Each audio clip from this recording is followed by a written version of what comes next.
that I've got a ton of respect for. Really a great guy. His name is Alex Saunders, and he is with Nuggets News. And the reason I'm so excited to have him here is because he's not only a macro guy, but he really loves gold, loves silver, and he knows a lot about cryptocurrencies. So, Alex, welcome to the Rebel Capitalist Show. Thanks so much for having me on, George. I really love watching your channel grow, so it's awesome to be here. Now, I'm sure a lot of my listeners or viewers know exactly who you are, but for those who don't know your backstory, can you kind of give us the Reader's Digest version of that? Sure thing. So I was a pharmacist by trade, and I had a bit of a hobby interest in investing and lost a lot of money in the GFC like so many people. And I wanted to know how that all works and how someone can lose half your money and not see that coming, I guess. So yeah, that led me down the investing rabbit hole, and I loved science and numbers growing up. So I learned all about options, and then you go down the rabbit hole of banks, debt, and money. So I became a bit of a gold and silver bug after that. And then in 2012, I read about Bitcoin, and I just thought, wow, this is going to take off. It's just a matter of time, digital money in a digital world. And then in 2017, as you know, I got a bit more mainstream adoption. So I quit everything else I was doing to focus on educating people full time around everything macro related, gold, silver, but particularly cryptocurrencies. I'm very ignorant when it comes to the subject of cryptocurrency, although I really like it from a philosophical standpoint. I just haven't taken the time to really go deep into it. So I'd like to start by asking you some questions that are based on my limited knowledge of Bitcoin. And the way I read about it, or the way I've looked at it in the past, in its current iteration, it would be difficult for it to be the world reserve currency because it's rather cumbersome if it's doing, let's say, 1 billion transactions per minute. Yes. So in its current iteration, it seems like it would more be like a digital gold where you weren't just transacting with it on a daily basis, but it was kind of a store of value, where I see it a little more as a speculation. We can get into that later. But am I seeing it correctly, or is there something there that I'm just not seeing? I think one of the reasons that Bitcoin is so difficult to understand is because it brings so many concepts together. And someone like yourself and your audience probably have a greater appreciation for what is money. So you're going to grasp these concepts better than most. But one of my favorite articles was about the platypus, and when that was first discovered, the people were saying, what is this animal? It's got, it's poisonous, it's a mammal, it lays eggs, it's got a beak, it just doesn't fit into any of these categories. And that's very much how I view Bitcoin. So to begin with, the white paper said peer-to-peer electronic cash, as you say. And that's what he was setting out to create, a method for people to pay each other. No matter where you and I are around the world, we can send each other money. And that was the light bulb moment for me, because we live in this digital world where you and I are sitting here having a high definition video chat. But if I want to send you money, it's going to take days and days. If we're in different countries, you're going to get scalped on the exchange rate, and you're going to pay an international transfer fee. And that basically makes small transactions impossible. So that's what Bitcoin set out to do. And as it became more and more popular, the network became congested. So it's a bit like the internet in the early days, where Bitcoin's only at dial-up speed at the moment. So when we have this mania of thousands of new people jumping on board, the bandwidth gets full, it gets clogged up. One of the solutions that some people have proposed is we should just make those pipes bigger and increase the amount of information we can fit in each block in the blockchain. But the trade-off there is that less people can run the network and run a node, as we call it. And the biggest attribute of Bitcoin is its decentralization, where everyone around the world can download a copy of the blockchain and support the network. Now, if you start making that a lot bigger, people have got to buy bigger hard drives. They've got to have better computers. They need better internet speeds. And so in a perfect world, we want Bitcoin as lightweight as possible, so people can run this on their phones in developing nations all around the world, and that keeps it as decentralized as possible, and that creates all its best attributes like censorship resistance and so on. Mm-hmm. So what are the holdups, or what are the barriers in front of Bitcoin right now that would keep it from being a transactional digital currency? So as you said, it's kind of gone down this path of digital gold. And I think when people invent something, sometimes you don't know what you invented that it was going to have a better application. And at the moment, I guess the market is deciding that, hey, in this world of negative interest rates and money printing, maybe this currency that is limited and finite in supply, that is acting a bit like a digital gold in that respect, maybe that's what the world needs. And a lot of people are fleeing to the safety of that currency they know isn't going to be devalued. That's why it's so popular in Venezuela, Zimbabwe, Chile, now Hong Kong. One by one, this list keeps growing of countries that are being irresponsible with their monetary policy. And if your audience understands gold, that's why there's a lot of similarities there. But as you say, if we want to make this a payment system, there's a few things that are being worked on. So there's a layer on top of Bitcoin called the Lightning Network that you've probably heard of. And that is, as it sounds, it's just taking your Bitcoin into a second layer where we can send each other payments more instantly and a lot lower cost as well. But there are trade-offs. We can't do as larger transactions with that just yet. The other things that all the developers are working on are making it as efficient as possible.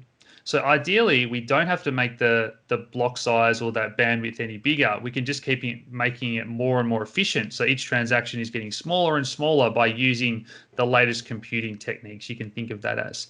So in a perfect world, we don't have to make any changes or trade-offs to the decentralization and the actual network as it is, but it'll just get far more efficient. Just like internet routing these days, it pings all these messages around pretty much instantly. It's very efficient, and you don't know anything that's happening on the back end. That's where we want Bitcoin to get to. Okay, so in future iterations, it could be realistic for Bitcoin to be actual digital cash instead of just digital gold. Yeah, and at the moment, that's why we've seen, I guess, some other cryptocurrencies catch on, definitely because Bitcoin did get slow and expensive at one stage there. So that's why you've got Bitcoin Cash. They forked away the network, which basically means they start their own copy and they say, look, we think we're going to increase that block size that I spoke about, and we think that is the better trade-off. And this is the beautiful thing about a free market. People can experiment, and whatever is better is going to be the winner. So now we've got a number of cryptocurrencies, and I should probably preface that by saying that 99% of these are no good. They're either scams or they're not going to survive. But these days there's about 10,000 out there. So I really think there's between 50 or 100 really interesting projects that are now not trying to be digital money or gold. There's a wide range of applications of that blockchain technology for things that would be better off decentralized rather than in the hands, the power of a few. So, Facebook, Google's, all these corporations, and banking's just one example of, hey, let's get rid of that power structure and let's give the power back to the people. And that's what blockchains are trying to do. Right. Okay. So now that I'm kind of understanding how the pieces of the puzzle come together, I want to be a little selfish here. If I'm thinking about buying Bitcoin for myself, right now I see it as digital gold with a potential to be something even greater. But from a logistics standpoint, if I buy one Bitcoin and I've got that digitally stored on a thumb drive, and I go from the United States, I buy it in the US, and then I come to Australia. Now I'm living in Australia and I want to use that purchasing power. So how would I take it from a digital Bitcoin on my thumb drive to actual Australian dollars? So there's a couple of options you've got. Each country has their own crypto exchanges where you sign up, you create an account, and you can link a bank account. And just like you sell your shares, you get that money deposited in your account. So you can just sell your Bitcoin on an exchange. The other options these days are cards. So I've got a number of crypto debit cards, and they're just linked to my Bitcoin account. And I can just swipe those anywhere. You can use a credit card, and it'll make that transaction for me. The company that issues the card, that will change the Bitcoin to Aussie dollars or US dollars, whatever country I'm in at the time of purchase. And the third option, which is what we ideally want in this utopia, is that there's a few hundred businesses now in Australia that just accept Bitcoin directly, the merchants. So you can just scan with your phone, send it with them on your computer if you're shopping online. Those methods are getting easier and easier, but they're basically the options. Okay, but if the Bitcoin itself is just a group of number or a serial number, then it's got to live, for lack of a better term, on an app on your phone that you would swipe at the merchant terminal. So is there any counterparty risk to that? So this concept is really important to understand. So Bitcoins themselves, they always live on that blockchain, on that database that everyone has a copy of around the world. So the thing that lives on your thumb drive is actually your key, your password.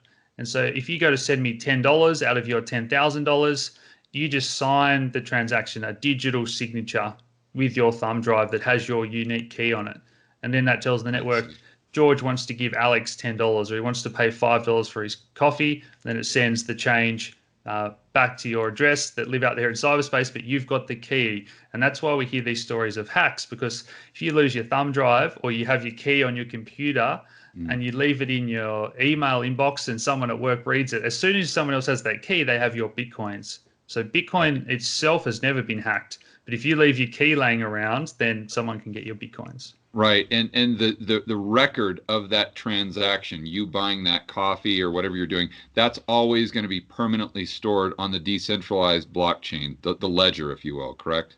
Absolutely. And everyone has a copy. Okay. So if you knock out the power, every power source around the world goes out. There's still going to be a few nodes running off, solar setups in outback Australia somewhere. As long as we've got one copy of that ledger, it can talk to all those nodes and reboot the network from scratch. We've got satellites in space now. It really is such a resilient system.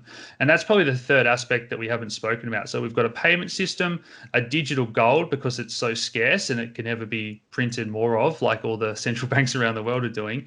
But we've got the most secure computer network ever. And what we saw last year was companies like Microsoft come out and say, well, we're going to build our new digital identification product on Bitcoin because it's so secure. It's better than anything we've got. And that is a massive statement with these big tech giants are now building and piggybacking off Bitcoin. Wow. That's so off of Bitcoin itself or the blockchain or both? Yes, and Ethereum, which is the second largest one, which we might get into if you like later. But these big tech companies are using the public blockchains of Bitcoin, Ethereum, and a few others now as well. Okay, so with your clients or the people that watch your channel, the podcast listeners, how, or in your personal life, how do you suggest looking at Bitcoin as it is right now from an investment standpoint? So for you and I sitting in these developed countries, we're fairly lucky. We don't have a crisis on our hands like in Venezuela or Zimbabwe. So for us, it is about a bit of speculation. And over time, Bitcoin has been the best performing asset nearly every year. I know it's volatile, it goes up and down a lot, but my belief is we are just capturing market share of gold, of Forex, of payment systems like PayPal and Stripe or Visa and MasterCard. So we're continually just capturing market share of all these other things, and that's why the market cap is growing. So at the moment, the market cap's around $100-200 billion, but that's really, peanuts in terms of the stock market or Forex. And it's like Tesla. When you look around the world and these Southeast Asian countries, for example, they've all got market caps in the hundreds of billions of dollars, and all these people now have smartphones. And I just think that they're going to use Bitcoin, or they're going to turn to something that they know can't be printed. We live in this digital age where everyone's on WeChat in China and Alipay. So it's just a digital payment system. All governments are now talking about issuing their own cryptocurrencies. We can get into that, but that's a bit of a joke. It doesn't have any of the properties of what cryptocurrency set out to be. So you can either have a digital currency that's very limited, or you can have one that governments are going to abuse and censor and print more of. And that's why more people are choosing Bitcoin every day and the price goes up. But yes, it is volatile because it's a lot of speculation, a lot of trading and price discovery happening. Yeah, and that's where I think the majority of my viewers, or at least the comments that I get, don't understand Bitcoin, or they see Bitcoin and gold as competitors. And I would disagree with that, because I see Bitcoin, or first and foremost, for everyone out there that doesn't watch my channel or might not be familiar with the stuff that I do, I like to compartmentalize my personal portfolio into investments, speculation, and insurance. For me, just by my definition, I say investments have to pay me to own them. Speculation, okay, that's where I'm betting on the price going up or down. And then insurance, I'm just maintaining my purchasing power. So I like to have a certain percentage, only 10% to insurance, 10% speculation, about 80% to investments. But I see Bitcoin, for me personally, just falling into that speculative category where I'm betting that the price will most likely go up because of all the reasons you just said. But then gold is more insurance, where I'm not, I just know that 5,000 years ago it could buy X amount of goods and services, and I'm quite confident that in another 500 years or another 5 years, it will also buy at least as much goods and services. So I don't really understand why, if I get on Twitter or even in my comments, that the Bitcoin and the gold people just go back and forth and back and forth, when it seems to me like we're all on the same team. We're just looking at the asset, we're conflating the two asset classes as opposed to compartmentalizing them. Absolutely. And it gets even worse once you get in the crypto community. They all bicker and fight and think each other's coins better. And you zoom out and we're just this tiny fraction of the financial world. But I'm a big advocate of gold and silver. You can use those volatility arguments saying, well, silver went to $50 and down to 14. Does that mean it's not a great store of value over the long run? Not at all. So when we see the Iran situation unfold, that flight to safety, there's the trillions of dollars around the world in hedge funds that have got this low exposure to gold. Gold is still going to play such an important role when people want safety. But people that want a bit of something different, it's uncorrelated, it's new, it's the technology play, it's the payment system play. If you've got to move money from one country to another and you're in a suppressive regime, for example, or you can't send it across this border for whatever reason, there's all these people that are using Bitcoin to help their lives for different reasons. And for them, it's not even an investment, as we say. But in the Western world, yes, some people are saying, look, let's just have 1%.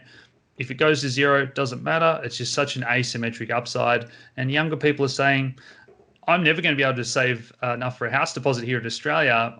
My best chance is probably putting my 5,000 into Bitcoin, and maybe in 5 years it'll turn into 25 or 50. So there's all these different reasons for people to speculate. But I'm still very bullish on the technology. Yeah, I think the key word there is asymmetry when you're looking at Bitcoin as a speculation. And that's why I've considered it in the past, because you figure, okay, let's say your downside is 75%. Okay, but what's your upside there? That it goes to 1 million? I mean, if they were able to figure out that that payment component or that transaction component of it, so then you just have to say, okay, what's the probability of it going to X or the probability of it going to Y, and then based on what you think the math is, then it could make a lot of sense for that speculative purpose. But I think you touched on the government there, and that's one pushback that I always hear that makes a lot of sense to me. So what if the government comes in and they have their own digital currency? My buddy Eric Townsend with Macro Voices, he wrote an entire book on it, on government-backed digital currency. So obviously it's not a crypto, but it's a digital currency. He calls it the Orwell, and I think rightfully so, because to your earlier point, a government-backed digital currency would basically do the complete opposite of what Bitcoin intends to do. So how do you see government playing a role in the future of Bitcoin and cryptocurrency? Yeah, it's completely 1984 George Orwell, as you say. So a lot of people are pretty familiar now with the fact that all our data and big tech is being used to surveil us, and Edward Snowden has spoken about that a lot. But once they can control our payment system, again, you can start to build a picture of where people were, what their spending habits are. They can on-sell that data. So it really is eroding more of our freedoms. So China have come out and said that they're launching theirs very soon. And again, they've already got the social credit system. So they'll be able to turn off your payment system. If you jaywalk, you might not be able to buy food that night, this, that, or the other. Right. The ECB put out their white paper on Eurochain or Eurocoin last week. So these things are coming. And that's why it's so important to have the other opt-out system. So I think these government currencies will unfortunately probably be the way that we pay for things, particularly if they phase out cash. I agree. You will have to use them to pay for things, but there will be this other opt-out system where you can still have some degree of anonymity and whatnot. But it's more that store of value because at the end of the day, these government digital currencies are still just pegged to all the money printing and irresponsible behavior that is going to take place by central banks and governments. Yeah, what if the government comes in and bans Bitcoin or says it's illegal to use Bitcoin. And to be clear, they've done that with gold, as we all know. So the gold buds can't say, well, that's why I don't like crypto, because the government can ban it, when we know that they can confiscate your gold as well. So Yes. I'm not saying that either is good. Obviously, I really detest both of those thoughts, but it is possible on both ends of the scale. So is there a way that technology, or maybe it's a future iteration, can circumnavigate the potential of government coming in and saying, okay, now it's illegal to transact in Bitcoin. So although you have these Bitcoins, you could never really turn them into the Orwell, let's say, in order to actually buy things. Mm. So that has happened in a few countries. In practice, a lot of the time what we see is it actually creates a premium, like we see on the black market with illicit substances. So if you've got Bitcoin in Venezuela, it's trading for a premium once they make it illegal, or in India or whatnot. So what they can control is the on-ramps, the exchanges, as you say, where you put money in or take money out. But there's always going to be a way to trade peer-to-peer. So trade someone for cash, or for gold, or for goods or services for Bitcoin if they accept Bitcoin directly, because it's a peer-to-peer transaction that the government can't surveil that transaction or stop that Bitcoin transaction. And the US Congress have actually acknowledged this when they had the hearings into the Facebook Libra currency. They were actually joking that Bitcoin doesn't have a CEO. We can't call anyone in here, and we can't really stop this. If you think about what Bitcoin is, it's just ones and zeros. It's just a program that anyone can download that has the internet or a computer or a phone. You don't even need that. You can actually have a paper wallet with your key on there. So unless you stop the internet, it's almost like stopping freedom of speech. You can have your Bitcoin as 12 words that you can remember, and that'll turn into your Bitcoin when you go to a computer in the next country. You can re-enter those 12 words that you've got memorized in your head. So there's all these ways around it. It's practically impossible for them to stop Bitcoin in any meaningful fashion. Yeah, so that's a great point. I'm just trying to think this through out loud. If I was in Canada and they had a Canadian Orwell and I had Bitcoin, and if I just didn't like what was going on in Canada, correct me if I'm wrong, but I could just go over to Thailand, where they don't have the government doesn't have the resources to control you as much, let's say, or XYZ country. And then I could get my Bitcoin, or use my Bitcoin maybe in that other jurisdiction where they're not as draconian. And so in order for that to, and I understand there's a black market for it, so even if it's completely illegal and it's anonymous, so you could still technically transact back and forth if you're willing to take that risk. But if I'm hearing you right, the whole entire world would have to unite and say, we're not allowing Bitcoin, or it's illegal in the entire world, in order for you not to be able to find a place where you could transact. And let me take that a step further. I'm guessing that if that were to play out, especially in the major developed countries, the people that were, let's say, libertarian minded, like you and I, and people who owned Bitcoin and were just fed up with the government, they would all probably migrate to this one place, or these places that were much more Bitcoin friendly. And is that the way you see things potentially playing out? Yeah. So in Venezuela, we're seeing like really high rates. Like you've heard 50% reported of all transactions now take place in Bitcoin, because their currency is just so poor and it's not accepted anywhere. Think about what happened in Greece, in Cyprus. You might remember back in 2013. That was when Bitcoin first ran from $100 to $1,000, because they shut down the ATMs, they shut down the bank accounts, they did the haircut where they bail in a percentage of your bank account. And at that point, even if Bitcoin's illegal, do you care if that's the only way you can feed your family, or your only hope of fleeing the border? But as you say, you can go to another country. There's Bitcoin ATMs where you can get cash out. There's so many ways around it. And in this world of social media, I'm sure you remember Occupy Wall Street. Sure.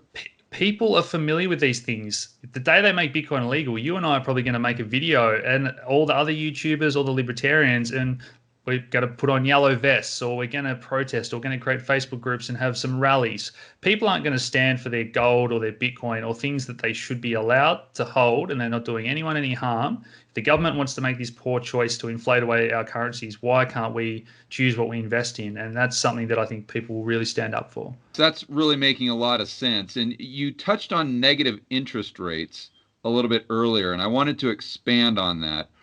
Generally, that's kind of the downside of gold, is that it's got a negative carry in the sense that you've got to store it and maybe do all these other things. But with negative interest rates, so they're stealing a portion of your cash every single year, or even negative yielding corporate debt or sovereign debt, it makes gold a lot more attractive. But then maybe you could expand on that and talk about Bitcoin, how one of the things that's beneficial is that there is no carrying cost to it. And again, I just for all the people watching this, I'm not saying that Bitcoin is better than gold or gold is better than Bitcoin, because they're an apples to oranges comparison to them.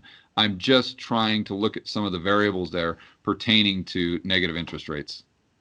Yeah, so last year we saw the amount of negative yielding debt get up to around $17 trillion. And because of what central banks have done, just this pattern of printing more money, we'll buy those bonds off you. People are now speculating just on the price of that bond going up. They don't care that they're losing money with a negative yield. So all of a sudden, if that ever stops, or if central banks ever stop buying these bonds, which I think is going to happen at some point, and we're going to get inflation at some point, everyone's going to run for the exits, and there's not going to be enough buyers for those bonds. So that's probably a whole nother kettle of fish. But either way, rather than having a zero or negative yield, people joke that gold's a pet rock. Well, that's a beautiful pet rock when you're not paying negative and not losing money. So it's the same with Bitcoin. If you can hold your money in a world of negative interest rates all around you in gold or Bitcoin, then yeah, I think that's one of the reasons why we saw both move in tandem during that huge bout of negative yielding bonds in 2019.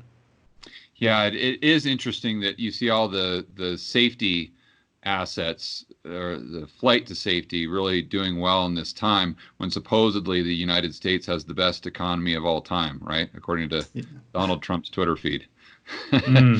Yeah. All right. So we've really been focused on Bitcoin.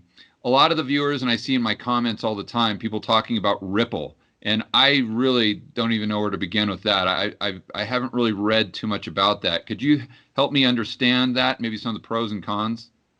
So as I said, these days there's a lot of different currencies that are trying to maybe disrupt different industries altogether. Now, Ripple is probably one of those ones that does have a financial flavor to it, and they've very openly from the start said that they're not trying to be as decentralized as Bitcoin. They want to build a new sort of payment system that replaces SWIFT, all those interbank ledgers and all the remittance services. So that's their sort of target audience.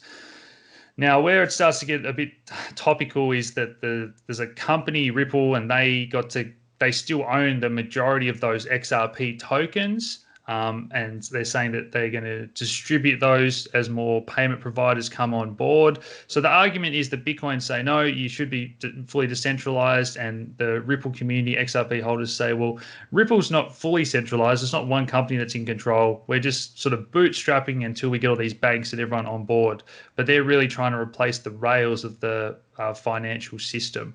So, yeah. Is there a limited amount of XRP coins? Like, is it 21 million with Bitcoin? 21 million with Bitcoin. Ripple, I think around 100 billion off the top of my head, and the company still owns 60 billion. Okay, but how would you ensure that the company doesn't decide to print more Ripple coins? So they've basically got an unlock schedule where they can only release a certain amount of that 60 billion each month. Sometimes that goes back into escrow because they don't want to dilute holders. Everyone that's running the Ripple network and nodes would still have to agree to print more. So I'd say that it's basically impossible. You're going to upset a lot of the XRP investors if you ever did that. Whereas with Bitcoin, it's practically impossible because you're never going to get everyone agree to. So there's less players for the Ripple But again, it's just such a divisive topic because some people are really anti the banks. Like a lot of the Bitcoin crowd was cypherpunks and libertarians that hate the banks. And then a few years later, Ripple come along and say, hey, we want to work with the banks. We want you using this cryptocurrency. So that's where I guess the friction starts between the two communities. Oh, I can see why. Yeah. I can see why they think that that's that crypto group has gone to the dark side. Yeah, I mean, the other one that I really like is Ethereum, and they're not really trying to be money as such or a payment system. They're trying to rebuild a decentralized internet from the ground up. So we're already seeing the world of decentralized finance being built on Ethereum, where you can get loans, and we have these interest rates, bonds. It's mind blowing what is happening and there's no central party. So there's no Facebook or Google or YouTube to abuse your data, and there's no third parties involved. The new internet will all be built peer-to-peer, where I can reward you as a content creator. You can, sign up to my services and stream with micro payments, all these different applications. And they call them Legos because they're very easy to clip together and build one on top of another, all these different applications once the developers have built these certain standards. So they basically want to rebuild the internet from the ground up. And it's very exciting. It's one of my favorite projects. Okay, so to understand Ethereum a little bit better, they have a token system as well. And I'm trying to think this through. So they've got a ledger for that token system, but how are they building an internet within that ecosystem? So once again, we have, say, 10,000 computers around the world that all keep a copy of that ledger. And the problem they're facing is scaling, like we spoke about with Bitcoin as well, because obviously it's very hard to build these big applications at the moment when you need everyone to have a copy of everything. You couldn't possibly expect every person to keep all of Facebook's data on their computer, for example. Okay. So they're working on, well, what needs to be on that ledger? What can be on separate servers? How do we scale this network? How do we keep people's privacy? They're starting at what's the most important things to rebuild the internet first, and then hopefully further down the line we'll have a lot of these scaling solutions solved, and we'll see decentralized Facebooks. We've already got decentralized YouTubes and file storage. Yeah, it would seem to me that people a lot smarter than I am in Silicon Valley could really do the math on how long it would take to achieve these objectives, whether it's with Bitcoin or with Ethereum, based on Moore's law, can't they? Because I just remember, and I'm by no means a tech guy, but just using cell phones as an example and computers, I read something, I'm going to butcher this, I'm sure, but something to the effect that the largest computer in the world 30 years ago had less memory or less capability than my iPhone has today, and that was based on math and Moore's law, if I'm not mistaken. So can't they use those same equations to figure out how fast they could free up these systems to allow them to do exactly what we want them to do? It's slightly different. So in some ways, Moore's law has reached its limitations in a lot of what the hardware is doing these days, and probably the next big leap up is quantum computing, which is probably still a few years away. It's more the problem you're trying to solve is we can do all this already. How do we do it with a decentralized fashion where there's no company to shut down, there's no one in charge, everyone has a copy of that ledger, and it's censorship resistant. The internet goes back to the way that it was meant to be. And the reason that I'm so bullish on this is because we're seeing the smartest minds, they're leaving Facebook, they're leaving these big corporations where they could be getting $1 million paycheck. And we now have estimates between 100,000 and 500,000 of these developers around the world that are building decentralized applications, working on Ethereum. The majority of them are. There's also a lot of smart people working on Bitcoin and these other projects. But you're betting against innovation and you're betting against the smartest people in the world, and they're going to solve these problems. I think it's just a matter of if it takes 1 year or 5 years. All right, that's fantastic. I appreciate you walking me through that. No, I think even if you don't invest in Bitcoin, I think you should still just download the app and buy $10 and You know, How do send I your friend. download the app? I don't even know how to do that, man. How do I, what app do I download? So there's a number of exchanges. So like, you're in America, yeah? Right now I'm in Colombia. Okay, so Coinbase is probably one of the most widely used in the world, where you just download the app. It'll say link your bank account, verify your ID, Hmm. and once that's linked, you can just buy some Bitcoin, and you'll have it in an address. And then there'll be a button that says send, and you can send it to my address. And addresses are just like a BSB account number. But who has that key? Like how do I, In that instance, most people start when they buy their first Bitcoin. The exchange has your keys, and they're sort of keeping it on their website. So okay, so once that's your you, counterparty risk. yeah, so once you've bought it, if you're educated on how to do so, that's when you send it to your own thumb drive or your own computer or whatnot. Okay, so okay, let me think this through. So you don't get a new key for each Bitcoin. You have a personal key, and that allows you to access all of the Bitcoin that are on the blockchain in your name, or It's in the name of your key, I guess. it's very similar to online banking, where you have a BSB and account number, and you have a password where you log into your online banking. In the Bitcoin world, we have an address, which is just like your BSB and account number. We can say to people, send Bitcoins to my address. And you have a key where you can log in and send those Bitcoins, and you secure them, and you keep that securely. So you can have one Bitcoin in there, you can have 100, but you just need that key because you're securing your BSB and account number.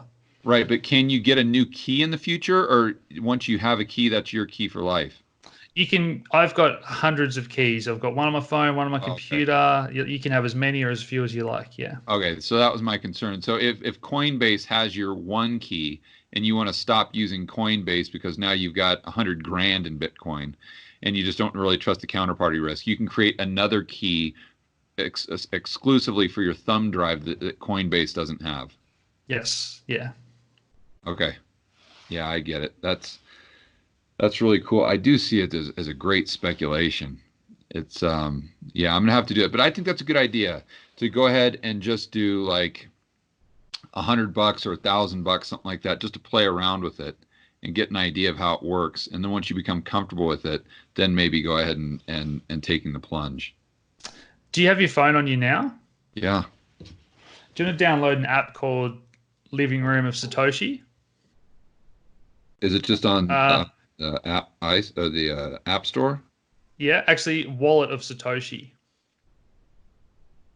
And you're gonna be the first person that uses the Lightning Network before you've used the Bitcoin network. How about that? Very cool. So let's see. So Wallet of Satoshi. Yeah, So it's this one, right? yeah, that's the one. Once it's installed, up the top there should just be a button that says Receive, and you can edit this in as well if you like. We're going to show you how to use the Lightning Network. Sure, very cool. Okay, welcome to the world's simplest Lightning wallet. Happy Bitcoining. Read disclosure document. Okay, start. So Satoshi's zero. Okay, so Top right hand corner, can you click on Receive? yeah, receive. Okay, so I've got this thing. If you hold that up to the camera, see if it can focus. Perfect. So So this is what I would if I went to the Starbucks or whatever. I'd just give them this thing, and that's what they'd run the transaction off of. yeah, you can either do it with Bitcoin or Lightning Network, but you're just scanning QR codes, which are a little bit like your address or your BSB account number, but instead of numbers, it's just in a code format. I see it. You can go to either Bitcoin or Lightning Network there, right? At the Yeah, top. and you can scan. So what I did just then was just scanned that QR code that you put up to the screen on my phone. And if Uh-huh. you watch the screen, I'll click on send 10,000 Satoshis, which is $1. So I'll click on send, pay, and that should say confirmed. Uh, So that's anywhere in the world you can send people Bitcoin. So that's pretty cool. That is extremely cool. So what's my key? So this wallet is a little. So this is again, it's an example of one where the app maker has the key. So this is why we only have small amounts of So money this in is like there. Coinbase. Okay, got it. So But this is but one of the yeah. but okay, I've got a caution sign here. Log in to back up. Okay, so I haven't logged in yet, so I've got to maybe give them my email address and stuff to back it up, I'm assuming. But anyway, my point is if I had, let's say I get to the point where I'm not comfortable having the amount that I've got in here, how would I transfer this onto my thumb drive and then create a new key so I don't have this counterparty risk anymore? So you need to you'd buy like a thumb drive, like a Ledger hardware wallet, and then you'd open that up and install the Bitcoin app, and then it'll say generate a new address, and that's your address, and the key will live on the thumb drive. And then you would use that app and click on send or scan and send your Bitcoins to the new address that you created on your thumb drive. But the Lightning Network, it's a little bit like having cash in your wallet. So this is just play money. You don't really need to worry about backing up a dollar. It's more just something where we, have a bit of play money we can send around. So the Lightning Network it works a lot faster, but it has less privacy because it's kind of sacrificing one for the other. So I'm thinking this through. If I had, let's say, 100,000 in Bitcoin on my thumb drive, but I was going to visit you in Australia for a week, and I wanted to use some Bitcoin. I thought, well, I only want to take, let's say, 3 grand with me. Then I could transfer $3,000 from my thumb drive to my Satoshi wallet, and then use the Lightning network in order to just pay for transactions a lot faster than having to use it on the blockchain. Is that, Yes, am I seeing it correct? that's right. But it's actually extremely private. So nobody knows that you and I just did that. That's just between you and I. So it's more private than Bitcoin. This is more private than Bitcoin, or it's Yeah. more anonymous. Yeah. Only you and I know what just happened then around the world. No one else can trace that or anything. Okay, so what is the downside to the Lightning Network? The downside is that at the moment, the app or the exchange or the website manages our keys and that we can only use small amounts. So I wouldn't even put $1,000 in there. It's like cash in your wallet. I'd go Okay. keep a couple of $100 max. If you're going on holidays, you can download like another crypto wallet, for example, and you can have that on your phone and you can pair that app with your laptop and you can pair that with your computer at home. So if you lose one or two of them while you're on holidays, it's all paired and backed up to your computer back at home. Put your $3,000 on holiday. You can spend some Bitcoin. You can send some to the Lightning Network if you want to spend it that way. There's so many apps now, like you've got dozens to choose from that all do things differently, but they're all very easy to use these days. It's just a matter of getting education out there. Like that's the only thing that's stopping Bitcoin adoption. Yeah, that's really cool, man. I just had no idea that you could do that, Alex. Yeah, I hope your guys can edit that in. I know it was a bit messy with you and me, like pointing at the screen stuff, but something that I do like to do with a lot of the guys I have on the channel aren't crypto believers. So I have on economists and gold guys, and I always try and send them some Bitcoin over Lightning like we just did then. And they're normally like, oh, wow, okay. Like, and they start to think about the implications of being able to send people money instantly anywhere in the world. And Yes, that's exactly what I'm doing right now because I spend so much time out of the United States and I've been to so many different countries. I understand exactly what you're saying about how hard it is. It's not, I wouldn't say hard, it's just labor intensive to get money from the United States here in Colombia, as an example, just to buy an apartment or just if you want to send down 10 grand for spending money, you just paperwork, you got to set up a brokerage account and this and that and that and that. And then, of course, you take a 4% haircut if you're going through a bank, and it's just so cumbersome. And I always wondered, why this is crazy. All the money is anyway is just an electronic digit. It's that's just on right. it's like a scoreboard. So why is it so difficult to get an electronic number just to reflect in my bank account in Colombia what it reflects in the United States with just a simple math conversion based on the exchange rate? It's just, And then the banks come out and announce record profits because they've been charging us $50 to push that enter on the keyboard. yeah, and going back to negative interest rates, it's going to get a lot worse because, as you know, retail banking is completely unprofitable when you have a flat yield curve, let alone an inverted yield curve. And so, if they can't get the rates in the long end up, the retail they're completely done. So the less money they can make, obviously, they're going to try to survive. And I think that their survival mode is going to be just nickel and diming the average guy, whether it's an overdraft fee or wire fees, or you're going to see banks going back to, I guess, I don't want to say how they were originally because they're a lot better, but you're going to see banks going back to the business of charging the customers in order for the customers to lend the banks their money in the first place to use as reserves or however hell they're going to use it.